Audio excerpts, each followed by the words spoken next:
জনাব আব্দুল হক কর্ম সময়ের ভিতর থেকেও তিনি সামান্য সময় আমাদের দিয়েছেন এবং আপনাদের সবার সেই স্থানটি জনগণের চাহিদা মোতাবেক স্থানে প্রতিষ্ঠিত হতে হবে।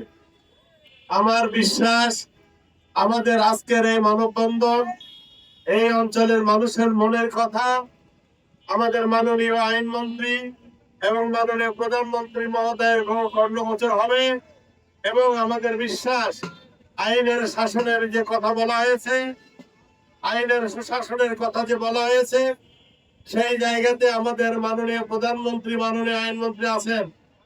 জাতীয় সংসদের সদস্য হিসেবে আমরা সংসদের ভিতরে এবং সংসদের বাইরে তাদের দপ্তরে গিয়ে এই কথাটি তাদেরকে বোঝানোর জন্য চেষ্টা করব এবং সেই দাবি আদায়ের জন্য আমরা আমাদের যৌক্তিক কথাগুলো পেশ করব। সেটা হলো ঝিনাইদহ জেলার হরিণাকুণ্ড, শৈলকুপা, ঝিনাইদহ, কালীগঞ্জ, কোটচাঁদপুর, মহেশপুর এই সকল জনগণের যে সুবিধাজনক জায়গা, সেই জায়গাটিতেই মেডিকেল কলেজ স্থাপন করা হোক।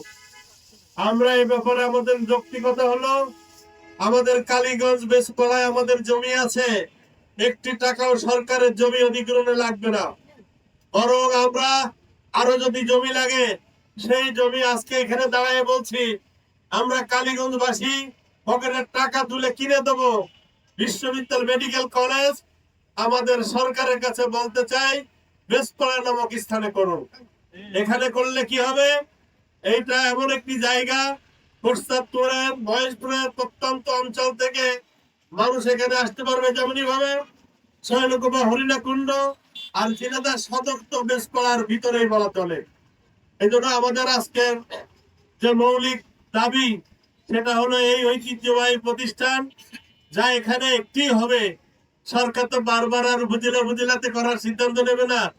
এই জন্য মাননীয় আইনমন্ত্রী প্রধানমন্ত্রী আমরা তাদের বড় হৃদয়ের কাছে আবেদন রাখতে চাই, জনগণের পালস বুঝে জনগণের চাহিদা বুঝে কালীগঞ্জে আপনি মেডিকেল কলেজটি করেন এবং এ ব্যাপারে আমরা মন্ত্রী মহোদয়ের সাথে আবারও দেখা করব, আবার নোটিশ দেব, আবার সংসদে কথা বলবো, জনগণকে সাথে নিয়ে আবার আমরা সামনে অগ্রসর হবো এ প্রত্যয় ব্যক্ত করে আজকে আপনারা যারা এসছেন সবাই সব জায়গায় পেশ করবেন, চেষ্টা করবেন, কথা বলবেন, পারস্পরিক আলোচনায় নিয়ে আসবেন।